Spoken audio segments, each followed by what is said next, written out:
علامہ اقبال کا ایک شعر ہے کہ ضمیر مغرب ہے تاجرانہ، ضمیر مشرق ہے راہبانہ، وہاں دیگر کو ہے لہجہ لہجہ، یہاں بدلتا نہیں زمانہ۔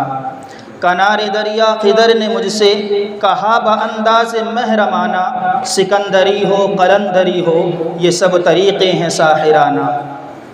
پتہ نہیں کیا ہے نام اس کا، خدا فریبی کہ خود فریبی، عمل سے خالی ہوا مسلمہ بنا کے تقدیر کا بہانہ۔ قرآن کریم کی جو میں نے آیت سب سے پہلے تلاوت کی ہے، اللہ رب العزت نے قرآن کریم کی اس آیت کے اندر ایک بات یہ ارشاد فرمائی ہے کہ لوگوں، اے ایمان والو، اس وقت صحابہ موجود ہیں، جو آیت ہے وہ خاص ہے لیکن اس کا حکم عام ہے۔ اللہ رب العزت فرما رہا ہے اے صحابہ کی جماعت، پیغمبر تم کو جو دیں، وَمَا آتَاكُمُ الرَّسُولُ فَخُذُوهُ، تو تم اس کو مضبوطی سے پکڑ لو، وَمَا نَهَاكُمْ عَنْهُ فَانْتَهُوا، اور جس سے پیغمبر روکے، جس چیز سے منع کر دے، جس چیز سے روک دے، جس چیز کو کرنے کا حکم نہ دے، اس سے رک جاؤ۔ اس لیے کہ صحابہ کی جو جماعت ہے وہ ہمارے لیے نمونہ ہے، پیغمبر کی جو شخصیت ہے وہ ہمارے لیے نمونہ ہے۔ بارہا ایک حدیث میں بیان کرتا ہوں، اللہ کے نبی صلی اللہ علیہ وسلم نے فرمایا ترکت فیکم امرین لن تضلوا ما تمسکتم بہما کتاب اللہ و سنت رسولی، کہ لوگوں میں تمہارے درمیان دو چیزوں کو چھوڑ کر کے جا رہا ہوں، ایک چیز کتاب اللہ ہے، ایک چیز سنت رسول اللہ ہے۔ اب ہمیں یہ دیکھنا ہے کہ ہماری زندگی کتاب اللہ کے مطابق ہے یا نہیں ہے، کیا ہماری زندگی رسول اللہ کے مطابق ہے یا نہیں، رسول اللہ کی سیرت کے مطابق ہے یا نہیں ہے۔ اگر ہے تب تو ہم کامیاب ہیں، اگر نہیں ہے تو ہمیں اپنا احتساب کرنا چاہیے، اپنے بارے میں غور کرنا چاہیے۔ ہم کہتے تو یہ ہیں کہ ہم عاشق رسول ہیں، ہم کہتے تو یہ ہیں کہ ہم ایمان والے ہیں، ہم کہتے تو یہ ہیں کہ قرآن والے ہیں، ہم کہتے تو یہ ہیں کہ ایک اللہ پر ایمان لانے والے ہیں، لیکن ذرا یہ تو بتلاؤ کہ ہماری زندگی اس بات کو بتلا رہی ہے کہ ہمارا عمل اس بات پر دلالت کر رہا ہے، ہماری زبان الگ کہہ رہی ہے، ہمارا عمل الگ کہہ رہا ہے۔ کیسے؟ ذرا غور کریں۔ ہم نے کہا ہم عاشق رسول ہیں، ہمارا چہرہ سنت نبی سے خالی ہے۔ ہم نے کہا ہم عاشق رسول ہیں، ہمارا جو بال کی کٹنگ ہے، نبی کریم صلی اللہ علیہ وسلم نے فرمایا لوگ ایسے بال کٹوائیں گے درمیان سے چھوڑ دیں گے، سائڈوں سے صاف ہوگا۔ اللہ کے نبی نے فرمایا حرام ہے، ناجائز ہے، عاشق رسول ہیں، عاشق نبی فرما رہا ہے۔ کیسے ہم عاشق رسول ہیں؟ محبوب کی بات کو نکار دیا ہے، محبوب کی بات کو چھوڑ دیا ہے، یہ عاشق رسول ہونے کا مطلب نہیں ہے۔ عاشق رسول ہونے کا مطلب یہ ہے نبی نے فرمایا کھڑے ہو جاؤ تو ہو جاؤ، نبی نے کہا چلو تو چل جاؤ، نبی نے کہا رکو تو رک جاؤ، نبی نے کہا کر گزرو تو کر گزرو۔ صحابہ کی جماعت اس کی ایک ایسی مثال ہے کہ دنیا میں نہ کبھی تھی اور نہ کبھی ہے اور نہ کبھی ہوگی۔ صحابہ کرام رضوان اللہ علیہم اجمعین کے بارے میں جب کچھ لوگ آئے اور مدینہ طیبہ پہنچے یا مکہ مکرمہ آئے، جب صحابہ کو دیکھا تو جب خبر دینے کے لیے گئے تو لوگوں نے کہا کہ محمد کو کیسا پایا، محمد کی جماعت کو کیسا پایا؟ انہوں نے کہا کہ میں نے ایسی جماعت آج تک نہیں دیکھی۔ محمد جب بات کرتا ہے تو وہ غور سے سنتے ہیں، قرآن پڑھا جاتا ہے غور سے سنتے ہیں، جب محمد کوئی کام کرتے ہیں تو اس کو باحکم بجا لاتے ہیں، جب محمد کسی کام سے منع کرتے ہیں تو فوراً رک جاتے ہیں، حتیٰ کہ جب محمد وضو کرتے ہیں تو وضو کا پانی زمین پر نہیں گرنے دیتے ہیں۔ یہ ہے عشق رسول کا مطلب، یہ ہے عشق رسول کا مطلب کہ صحابہ کی جماعت نے عشق رسول ہونے کا مطلب سمجھایا ہے۔ ہم بھی عاشق رسول ہیں، ہم بھی اپنے آپ کو آپ صلی اللہ علیہ وسلم کا امتی کہتے ہیں، ہم بھی یہ کہتے ہیں قرآن ہمارا ہے، سنت ہماری ہے، اللہ ہمارا ہے۔ میرے بھائیوں، الفاظ سے کہنے سے کچھ نہیں ہوگا، ہمیں کر کے دکھانا ہوگا۔ ہم ہمیشہ کہتے ہیں کہ پریشانیوں کا شکار ہیں، ہمیشہ کہتے ہیں کہ ہماری زندگیوں کے اندر مصیبتیں ہیں، پریشانیاں ہیں، لیکن کبھی اس پر غور کیا ہے کہ جیسے آقا نے کہا کہ میرے طریقے سے مطابق زندگی گزارو تو کامیاب ہو جاؤ گے، اللہ کی بات کے مطابق زندگی گزارو تو کامیاب ہو جاؤ گے۔ اللہ کے نبی صلی اللہ علیہ وسلم نے فرمایا، جو حدیث میں نے پڑھی ہے، اللہ کے نبی فرماتے ہیں لا یؤمن احدکم حتی اکون احب الیہ من والدہ وولدہ والناس اجمعین، کہ دنیا کے تمام لوگ تو ایک طرف ہے، اگر تمہارے دل کے اندر والدین سے بھی زیادہ محبت نہیں ہے میری تو تمہارے اندر ایمان کامل نہیں ہے۔ ہم مومن ہیں، ایمان کامل ہیں، اور ایمان کامل والا ہی جنت کے اندر جائے گا۔ اگر ہمیں جنت چاہیے، اگر ہمیں اللہ کی رضا چاہیے، اگر ہمیں آقا مدنی علیہ الصلوۃ والسلام کے ہاتھوں سے آب کوثر چاہیے، اگر ہمیں نبی کریم صلی اللہ علیہ وسلم کی شفاعت چاہیے، تو ہمیں اپنی زندگی کے اندر آقا کی زندگی کو لانا ہوگا، ہمیں اپنی زندگی کو آقا کے مطابق گزارنا ہوگا۔ ہمیں دیکھنا ہوگا آقا چلتے کیسے تھے، ہمیں دیکھنا ہوگا آقا کھاتے کیسے تھے، ہمیں دیکھنا ہوگا آقا سوتے کیسے تھے، ہمیں دیکھنا ہوگا کہ آقا کی سنت کیا ہے۔ ایک ایک سنت کو جو عمل کر کے زندگی گزاریں گے تو میرے بھائیوں دنیا کے اندر بھی کامیابی ہے اور آخرت کے اندر بھی کامیابی ہے۔ آخرت میں جب ہم اپنی نیکیوں کو دیکھیں گے نا کہ یار یہ نیکی تو بہت چھوٹی تھی دنیا کے اندر ہم نے کی، لیکن اس کا اجر و ثواب بہت بڑا۔ بارہا سنا ہوگا کبھی کبھی ادنا نیکی انسان کی نجات کا ذریعہ بن جائے گی، اور کبھی کبھی وہ گناہ جس کو انسان گناہ نہیں سمجھتا ہے وہ جہنم میں لے جانے کا سبب بن جائے گا۔ اس کی موٹی سی مثال بخاری شریف کی روایت کے اندر اللہ کے نبی صلی اللہ علیہ وسلم نے ارشاد فرمایا کہ 3 لوگ ایسے ہوں گے جن کی طرف اللہ رب العزت نظر رحمت نہیں فرمائے گا۔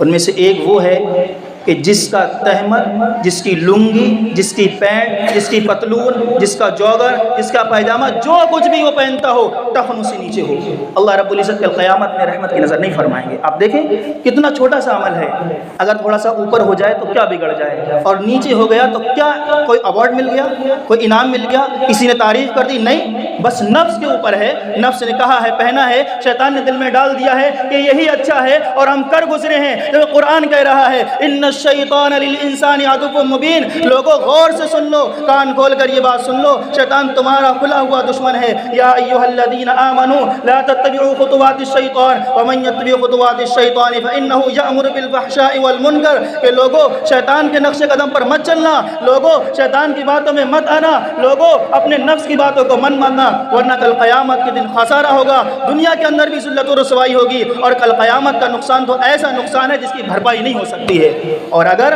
مومن لوگ، ایمان والے، اللہ والے، محمدی والے، اللہ کو رسول کو ماننے والے، عاشق رسول، جب شیطان کو ایک طرف چھوڑ دیں گے، شیطان کی باتوں کو ایک طرف چھوڑ دیں گے، دل میں آئے گا ٹخنوں سے نیچے پائجامہ پہن لیا جائے، لیکن یاد آتا ہے آقا نے منع فرمایا ہے، دل میں آیا ہے کہ بالوں کی کٹنگ ایسی کرائی جائے، ایک طرف بڑے ہوں دوسری طرف چھوٹے کرا دیے جائیں، پھر ذہن میں آیا اللہ کے نبی نے منع فرمایا ہے، پھر ذہن میں آیا کہ ہم اپنی بھوں بنوا لیں، پھر ذہن میں آیا کہ اللہ کے نبی نے منع فرمایا ہے۔ ہمارے ذہن میں گناہوں کا تذکرہ آتا ہے، لیکن ذہن میں آتا جاتا ہے کہ اللہ کے نبی نے، میرے سب سے پہلی بات یہ کہ کوئی ایسا ہے جس کو یہ بات معلوم نہیں ہے؟ ہر شخص جانتا ہے، کون نہیں جانتا کہ ٹخنوں سے نیچے پائجامہ پہننا منع ہے۔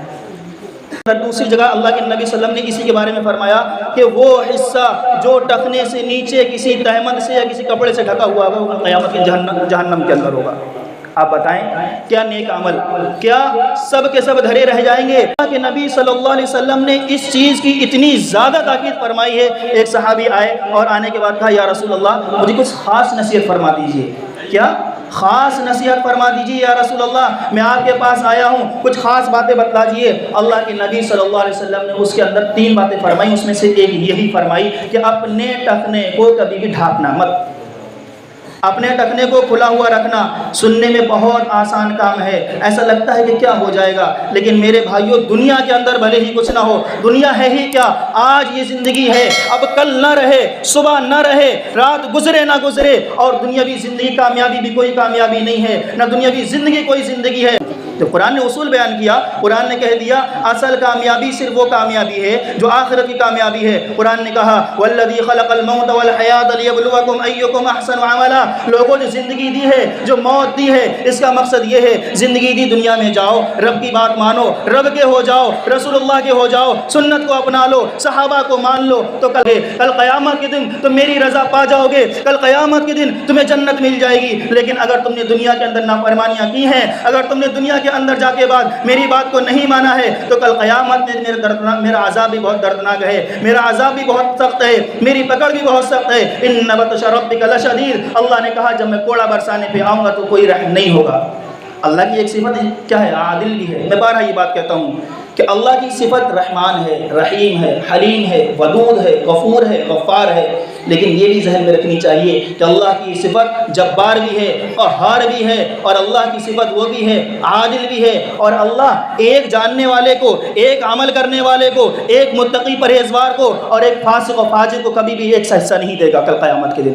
قرآن کہتا ہے قل هل يستوي الذين يعلمون والذين لا يعلمون، کہ جاننے والے اور نہ جاننے والے جب برابر نہیں ہو سکتے ہیں تو کیا کل قیامت کے دن جو عمل کرنے والے ہیں اور جنہوں نے اپنی زندگیوں کو قال اللہ قال الرسول میں گزار دیا ہے، جنہوں نے اپنی زندگیوں کو مسجدوں کے اندر گزار دیا ہے، تم کیا سمجھتے ہو کیا ان لوگوں کا معاملہ اور جن لوگوں نے اپنی زندگیوں کو دنیا کے اندر لگایا ہے ایک سا ہو جائے گا؟ کبھی بھی ایک سا نہیں ہوگا۔ دنیا کے اندر آدمی چاہے کتنا بھی بڑا ہو جائے، دنیا کے اندر آدمی کتنی بھی ترقی کر جائے، لیکن اصل کامیابی، اصل ترقی، اصل کامیابی صرف آخرت آخرت کی کامیابی ہے۔ قرآن کریم نے بارہا کہا ان للمتقین مفازا حدائق واعنابا وکواعب اترابا وکأسا دہاقا، کہ اللہ نے جو کامیابی رکھی ہے، اللہ نے جو جنت رکھی ہے، اللہ نے جو انعامات رکھے ہیں، اللہ رب العزت نے جو آقا مدنی صلی اللہ علیہ وسلم کے ہاتھوں سے آب کوثر پلوانے کا جو ایک شرف رکھا ہے، جو نبی کی شفاعت کا جو وعدہ کیا ہے، وہ متقیوں کے لیے ہے، وہ مؤمنین کے لیے ہے، وہ ایمان والوں کے لیے ہے، اللہ سے ڈرنے والوں کے لیے ہے، اللہ کی بات ماننے والوں کے لیے ہے۔ اسی لیے کہا جاتا ہے من کان للہ کان اللہ لہ، جو اللہ کا ہو گیا اللہ اس کا ہو گیا، اور جس کا اللہ ہو گیا وہ دنیا کے اندر بھی کامیاب ہے، وہ آخرت کے اندر بھی کامیاب ہے۔ تو میرے بھائیوں، یہ دنیاوی زندگی ہے، اس کو غنیمت سمجھنے کی ضرورت ہے۔ بس دنیا کے اندر اللہ نے یوں ہی نہیں بھیجا ہے کہ آؤ جاؤ کھاؤ پیو زندگی گزارو چلے جاؤ، یوں نہیں۔ زندگی بہت قیمتی ہے، بہت زیادہ قیمتی ہے۔ ایک مرتبہ امی عائشہ صدیقہ رضی اللہ تعالی عنہ کے سامنے اللہ کے نبی صلی اللہ علیہ وسلم نے فرمایا کہ جس کا حساب و کتاب ہو جائے گا وہ ہلاک و برباد ہو جائے گا۔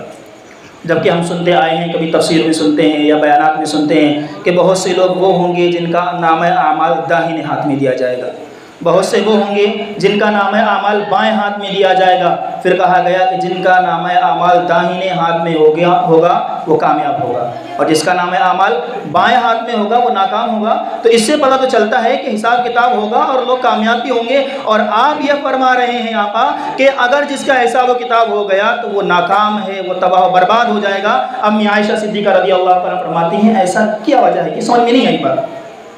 اللہ کے نبی نے فرمایا اے عائشہ، جن لوگوں کا نام اعمال دائیں ہاتھ میں جب دیا جائے گا تو اس پر یہ سوال نہیں ہوگا کہ تم نے زندگی جو ہے دنیا میں کیسی گزاری تھی، تمہیں جو ہم نے جوانی دی تھی کیسے گزاری تھی، تم نے جو مال دیا تھا ہم نے وہ تم نے کہاں صرف کیا۔ بس سرسری نظر ڈالی جائے گی کہ ہاں ایمان والا تھا، محمد سے عشق کرنے والا تھا، چلو ٹھیک ہے کامیابی مل جائے گی۔ لیکن جس شخص سے پوچھ لیا کہ میں نے تجھے جو مال دیا ہے تو نے کہاں صرف کیا ہے، میں نے تجھے صحت دی ہے کہاں خرچ کی ہے، میں نے تجھے جو جوانی دی کیا تو نے میری عبادت میں لگائی کہ نہیں لگائی، میں نے تجھے ایک مومن کے گھر میں پیدا کیا، اتنی بڑی نعمت کہ ایمان لانا نہیں پڑا، ایمان سمجھنا نہیں پڑا، پریشانی اٹھانی نہیں پڑی۔ بلال حبشی کو دیکھو تپتی ہوئی صحرا کے اندر پڑے ہوئے ہیں، صحابہ کرام کو دیکھو گردنیں کٹوا رہے ہیں۔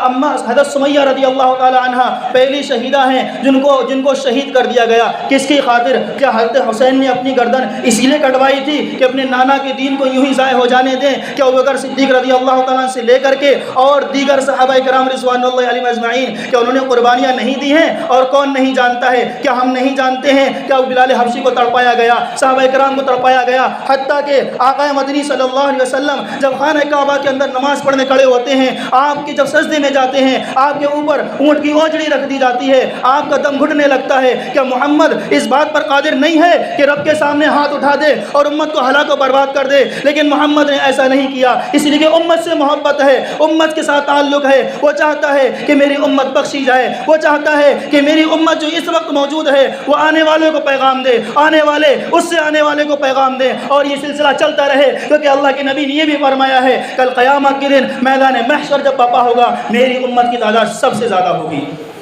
تو اسی وجہ سے تو نبی قربانی دے رہے ہیں، صحابہ قربانی دے رہے ہیں۔ آج ہم لوگ، ہمارا ایمان کس ٹکے کا ہے؟ 2 ٹکے کا ہمارا ایمان نہیں۔ ذرا سا معاملہ آ جائے مزاروں کے چکر ہیں، ذرا سا معاملہ آ جائے کبھی کسی کے چکر ہیں، ذرا سی بات آ جائے سحر و جادو کا سلسلہ شروع ہو گیا، ذرا سی بات آ جائے اللہ سے شکوہ شکایت ہے، کسی کا انتقال ہو جائے انسان سوچتا ہے کیا اللہ نے مجھے ہی چن لیا ہے، کوئی پریشانی آ جائے شکوہ شکایت ہے۔ میرے بھائیوں کی کس بات کا ایمان ہے؟ یہ ایمان نہیں ہے۔ ایمان تو یہ ہے کہ جب اللہ دے تب شکر کرو، جب اللہ لے لے تو صبر کرو۔ ان اللہ مع الصابرین، اللہ نے کہا ہے کہ صبر کرنے والوں کے ساتھ اللہ ہے۔ اللہ نے کہا ہے جب تمہیں دیا جائے تم شکر ادا کرو گے، لئن شکرتم لازیدنکم ولئن کفرتم ان عذابی لشدید، کہ لوگوں کان کھول کر کے سن لو، جب میں تمہیں دوں گا، جب میں تمہیں انعامات سے نوازوں گا، اگر تم ناشکری میں لگ جاؤ گے تو میں وہ سب کو چھین لوں گا، اگر تم شکر گزار بندے بن جاؤ گے تو اس کے اندر اضافہ کرتا چلا جاؤں گا۔ تو یہ ہماری صحت اس سے بڑی کوئی نعمت ہے؟ آج اگر ہماری آنکھیں خراب ہو جائیں کہ ہمارا مال و دولت اس کو صحیح کروا سکتا ہے؟ آج ہمارے کان خراب ہو جائیں، کہ ہمارا مال و دولت اس چیز کے لیے کافی ہے؟ آج ہمارا دل دھڑکنا بند ہو جائے، انسان چھونا پسند نہیں کرتا ہے، اٹھا کر قبر کے اندر ڈال دیتا ہے، لوٹ کے کوئی پوچھنے نہیں جاتا ہے کہ کوئی تھا کہ نہیں تھا۔ 10 دن کے بعد، مہینے کے بعد، سال کے بعد گھر والے بھول جاتے ہیں، وہ گھر والے جس کے لیے ہم نے پورے دن محنت کی تھی، وہ گھر والے جس کے لیے ہم نے تمام کام کیے تھے، وہ گھر والے جس کے لیے ہم نے اپنا خون پسینہ بہایا تھا، وہ بھی پوچھنے نہیں جاتے ہیں۔ سال گزر گئی، قرآن کریم پڑھا کہ نہیں پڑھا، پہنچایا کہ نہیں پہنچایا، تو کسی کے بھروسے نہیں رہا جا سکتا ہے۔ یہ اولاد بھی کام نہیں آئے گی، یہ ماں باپ بھی کام نہیں آئیں گے، یہ بھائی بہن بھی کام کا نہیں آئیں گے، اور جب یہ اپنی نسبی لوگ کام نہیں آئیں گے تو کیا دوست کام آ جائیں گے؟ قرآن کہتا ہے یوم یفر المرء من اخیہ وامہ وابیہ وصاحبتہ وبنیہ لکل امرئ منہم یومئذ شأن یغنیہ، کہ وہ دن عجیب ہوگا، وہ منظر عجیب ہوگا، ہر ایک اپنے اپنے گناہوں کے اندر سرابور ہوگا، ہر ایک اپنے پسینے میں ڈوبا ہوا ہوگا، ہر ایک دوسرے سے نظریں چرائے گا۔ کہیں ایسا نہ ہو نیکی مانگ لے۔ دنیا کے اندر ایسا کرتے ہیں، جب انسان کو لگتا ہے نا قرض لینے آ رہا ہے، مدد مانگنے آ رہا ہے، کہہ دیتا ہے کہتا گھر پہ نہیں ہے۔ کہتے نہیں کہ نہیں کہتے ہیں؟ کتنے سے لوگ واقع آتا ہے، انسان ملنا نہیں چاہتا ہے، کہتا گھر پہ نہیں ہے، جھوٹ بول دیا۔ دنیا کے اندر، آپ کی زندگی کے اندر آپ کا ساتھ نہ دینے والے، کیا آپ کو لگتا ہے کہ آپ کے مرنے کے بعد آپ کا ساتھ دے دیں گے؟ تو میرے بھائیوں، اپنی زندگی کو ان خساروں سے اور ان جو اپنی باتیں ذہن میں بچی ہوئی ہیں کہ ہم ایسا کریں گے تو فلاں شخص راضی ہو جائے گا، یہ ایک عجیب بات ہے اپنے گاؤں کے اندر خاص طور سے۔ فلاں ناراض ہو جائے گا، کہ کہو کہ یہ چیز کیوں کر رہے ہو، فلاں ناراض ہو جائے گا، یہ چیز کیوں کر رہے ہو، فلاں راضی ہو جائے گا۔ ارے میرے سوال یہ ہے، کیا ہم اس دنیا کے اندر لوگوں کو راضی کرنے کے لیے آئے ہیں یا رب کی عبادت کے لیے آئے ہیں؟ کیا ہم اس دنیا کے اندر اپنے رب کے سامنے سر جھکانے کے لیے آئے ہیں یا لوگوں کی چاپلوسی کرنے کے لیے آئے ہیں؟ میرے بھائیوں، ایک بات کان کھول کر کے سن لو اور ہمیشہ یاد رکھنا کہ دنیاوی معاملات کے اندر لوگوں کے ساتھ بنا کر کے رکھنے کی ضرورت ہے۔ ایسا نہیں ہے کہ اپنی ذات کے لیے دشمنی مول لیتے رہو، اپنی ذات کے لیے لڑائی جھگڑے کرو۔ اپنی ذات کے لیے اگر کوئی لڑائی جھگڑے کرتا ہے تو اللہ کے نبی نے فرمایا ایسا شخص بھی کل قیامت کے دن رحمت کا مستحق نہیں ہوگا۔ لیکن جب معاملہ دین کا ہو، جب معاملہ سنت کا ہو، جب معاملہ قرآن کا ہو، جب معاملہ آقا مدنی کا ہو، جب معاملہ اپنے عشق رسول دکھلانے کا آ جائے تو کر گزرو، چاہے اولاد ہو چاہے باپ ہو، اس لیے کہ باپ کی اطاعت ضروری ہے، لیکن لا طاعت لمخلوق فی معصیۃ الخالق، کہ اللہ کی نافرمانی کے اندر اگر کسی دنیا کے اندر کوئی بھی ہو، چاہے والدین ہی کیوں نہ ہو، اس کی اطاعت بالکل واجب نہیں ہے بلکہ نکار دینا ضروری ہے۔ والد چاہے مثال کے طور پر کہ چلو فلاں جیسے مثال شادیاں ہیں، کوئی بندہ شادی کے اندر ڈانس پارٹی آئی ہوئی ہے، والدین چاہ رہے ہیں کہ چلو چلے جاؤ، شکایت ہوگی، اب وہاں جائے گا، ظاہر سی بات ہے اس کے اندر بھی جائے گا، بندہ چاہتا ہے نہ جاؤں تو سوچے والدین نے کہا ہے چلا جاؤں، وہاں پہ اگر آپ منع کر رہے ہو، والدین ناراض ہو جائیں تو ہو جائیں، کوئی فرق پڑنے والا نہیں ہے، کل قیامت اس کو اجر ملے گا۔ تو دنیاوی معاملات کے اندر والدین کی اطاعت ہے، دینی معاملات کے اندر اگر وہ جائز ہیں اور درست ہیں تو والدین کی اطاعت ہے، اور جب والدین کی اطاعت گناہوں کے اندر کرنے کی اجازت نہیں ہے تو دنیا کس کھیت کی مولی ہے، دنیا کی کیا اوقات ہے؟ والدین اصل ہیں۔ قرآن کریم کے اندر اللہ نے جہاں پر اپنے حقوق بیان کیے ہیں، آقا مدنی صلی اللہ علیہ وسلم حقوق بیان کیے ہیں، اس کے بعد فوراً اللہ رب العزت نے والدین کے حقوق بیان کیے ہیں۔ والدین کا مقام اتنا بڑا ہے، تو گناہوں کے اندر جب والدین کی اطاعت کی اجازت نہیں دی جا رہی ہے تو میرے بھائیوں دوسروں دوست احباب بھائی بہن کیا ہیں؟ کچھ بھی نہیں۔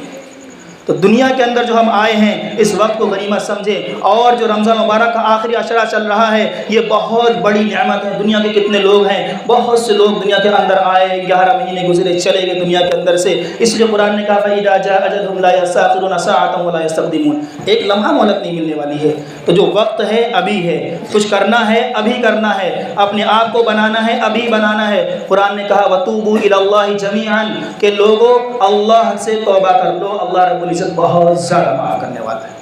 بارہا سنتی، اس میں چیز کو تو بیان کرنے کی ضرورت بھی نہیں ہے، فضائل اعمال، منتخب احادیث، روزانہ جمعے کے بیان، تبلیغی جماعت کے بیان، ہر کوئی یہ کہتا ہے اللہ غفور رحیم ہے، معاف کرنے والا، معاف کرنے والا، معاف کرنے والا ہے، معاف کرنے والا ہے، لیکن کوئی مانگنے والا ہونا چاہیے، کوئی اس کے سامنے جھکنے والا ہونا چاہیے، کوئی اس کے سامنے گڑ گڑانے والا ہونا چاہیے۔ اگر ہم گناہ کریں، انسان ہیں گناہ ہو گئے، لیکن رب کے سامنے اگر ہم جھک نہیں رہے ہیں، رب کے سامنے اگر ہم گڑ گڑا نہیں رہے ہیں، رب کے سامنے اگر ہم توبہ نہیں کر رہے ہیں تو ہم گناہ کر کے اقرار مجرم بھی ہوئے اور اس کے ساتھ اس پر جرأت بھی کر رہے ہیں، اور یہ ڈبل گناہ ہے۔ تو میرے بھائیوں گناہ اگر ہو گیا ہے تو رب کی رحمت پہ امید لگاتے ہوئے رب کے سامنے رو گڑ گڑاؤ۔ بہت مقدس مہینہ ہے، اس مہینے کے اندر اللہ رب العزت بہت زیادہ مغفرت فرماتے ہیں، جہنم سے خلاص عنایت فرماتے ہیں۔ سچی پکی توبہ کریں کہ جو گناہ ہماری زندگی کے اندر ہیں کسی دوسرے کو نہ دیکھیں۔ ایک چیز خاص بات کہہ کے بات ختم کرتا ہوں کہ لوگ جب گناہ کا تذکرہ آتا ہے نا کہ فلاں جھوٹ بولتا ہے تو انسان دوسرے کو دیکھتا ہے، اچھا یہ جھوٹ بولتا تھا، کہا کہ انسان غیبت کرتے ہیں، تو کہا اچھا وہ فلاں غیبت کر رہا تھا، کہ سود کھاتا ہے تو فلاں کھاتا ہے۔ میرے بھائیوں دوسروں کو مت دیکھو، ولا تزر وازرۃ وزر اخری، قرآن نے کہا کوئی کسی کا بوجھ نہیں اٹھائے گا، ہر شخص اپنا بوجھ اٹھائے گا۔ اپنی گریبان کے اندر جھانک کر دیکھو کہ جو بات کہی جا رہی ہے کہ میرے اندر اس میں کوئی کمی ہے تو اس کو دور کرنے کی ضرورت ہے، اور اگر نہیں ہے تو اللہ کا شکر ادا کرنے کی ضرورت ہے کہ مولا نے مجھے یہ توفیق دی ہے کہ میں جھوٹ سے دور ہوں، مولا نے مجھے توفیق دی ہے میں غیبت سے دور ہوں، مولا نے مجھے کیا ہے توفیق دی ہے کہ میں تمام گناہوں سے دور ہوں، مسجد سے جڑا ہوا ہوں۔ یہ اللہ کی توفیق کی بات ہے۔ اللہ رب العزت عمل کی توفیق عطا فرمائے، اللہ رب العزت ہم سب کو عشق نبی صلی اللہ علیہ وسلم عطا فرمائے، اللہ رب العزت ہم سب کو جیسے آج مسجد کے اندر جمع ہوئے ہیں اور جیسے رمضانوں کے اندر مسجدیں بھرپور رہتی ہیں، ایسے ہی عید الفطر کے بعد اللہ رب العزت ان مسجدوں کا آباد رکھے۔ میرے بھائیوں ہمارے گھر آباد ہیں، ہماری مارکیٹیں آباد ہیں، ہمارے بازار آباد ہیں، اور دنیا کی ہر چیز بلکہ جتنی خراب چیزیں ہیں وہ سب سے زیادہ آباد ہیں، اور اگر کوئی غیر آباد چیز ہے تو وہ اللہ کا گھر ہے۔ کتنے افسوس کی بات ہے، اللہ کے نبی نے فرمایا کہ دنیا کے اندر سب سے زیادہ اگر مقدس پاکیزہ قابل احترام کوئی جگہ ہے تو وہ مسجد ہے۔ سب سے زیادہ فتنے کی جگہ، شیطانی جگہ اور برائیوں کی جگہ، گناہوں کی جگہ اگر کوئی چیز ہے تو وہ بازار ہیں، وہ چوراہے ہیں، وہ گلیاں ہیں، وہ سڑکیں ہیں، بد نظریاں ہیں، گالا گلوچ ہے، پتہ نہیں کیا کیا وہاں پر لگا ہوا ہے۔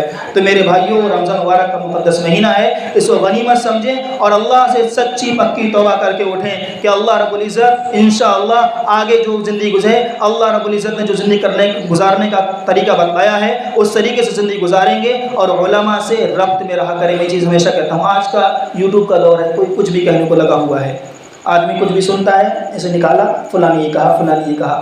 اللہ کے نبی صلی اللہ علیہ وسلم کی حدیث کہ ایک زمانہ ایسا آئے گا کہ لوگ علماء کی قدردانی چھوڑ دیں گے، علماء سے مسائل کا رجوع کرنا چھوڑ دیں گے اور جاہلوں کو اپنا سردار بنا لیں گے، جاہلوں سے مسئلہ پوچھیں گے، اور وہ لوگ تھوڑی سی جانکاری بعض سے بغیر جانکاری کے، اور بعضوں کو اگر جانکاری ہے بھی تو تھوڑی سی جانکاری کے ساتھ مسئلے بتلائیں گے، فتوے دیں گے۔ وہ گمراہی کا دور ہوگا، وہ فتنوں کا دور ہوگا۔ اسی لیے آج تم اگر جو لوگ سوشل میڈیا پہ ہیں نا وہ غور کریں کہ جب کسی کی زبان کھلتی ہے نا تو یہ کھلتی مدارس سے دور، علماء ایسے، مدرسے والے ایسے، علماء ایسے۔ میں یہ کہتا ہوں دنیا کے اندر 2-3% ہی تو علماء ہیں، 97% آپ لوگ ہو کیا کر رہے ہو دین کی خدمت، کیا انجام دے رہے ہو؟ 2% علماء ہیں، 3-4% جماعت والے ہیں، اس کے علاوہ کیا کوئی ہے جو بس زبان درازی کرنا بہت آسان ہے، چاہے وہ علماء ہوں، چاہے حفاظ ہوں، چاہے قراء ہوں، چاہے تبلیغی جماعت والے ہوں، یعنی دین کی خدمت کرنے والا کوئی بھی شخص ہو ان پر زبان درازی کرنے آسان ہے۔ ذرا میدان میں اتر کے دیکھو، نانی یاد آ جاتی ہے۔ کیا ان لوگوں کا دل نہیں چاہتا، ان کا دل نہیں چاہتا ہے کہ میدانوں کے اندر صبح صبح کھیلا جائے؟ کہ ان لوگوں کا دل نہیں چاہتا ہے کہ لمبی لمبی گپے شپے لڑائی جائیں؟ لیکن کیوں رکے ہوئے ہیں؟ قرآن نے روک دیا ہے۔ کیوں رکے ہوئے ہیں؟ آقا کی محبت میں رکے ہوئے ہیں۔ کیا ان کی کوئی فضیلت نہیں ہے کہ ان پہ زبان درازی کی جا سکتی ہے؟ میرے بھائیوں یہ خود ایک طویل موضوع ہے، لوگ اس پر مختصر میں اتنا ہی کہنا چاہوں گا کہ اپنے آپ کو علماء سے جوڑو، اپنے آپ کو مسجدوں سے جوڑو، اپنے آپ کو دین سے جوڑو۔ یہ بہت زیادہ پرفتن دور ہے۔ اللہ رب العزت ہم سب کو عمل کی توفیق عطا فرمائے۔ وآخر دعوانا الحمدللہ رب العالمین۔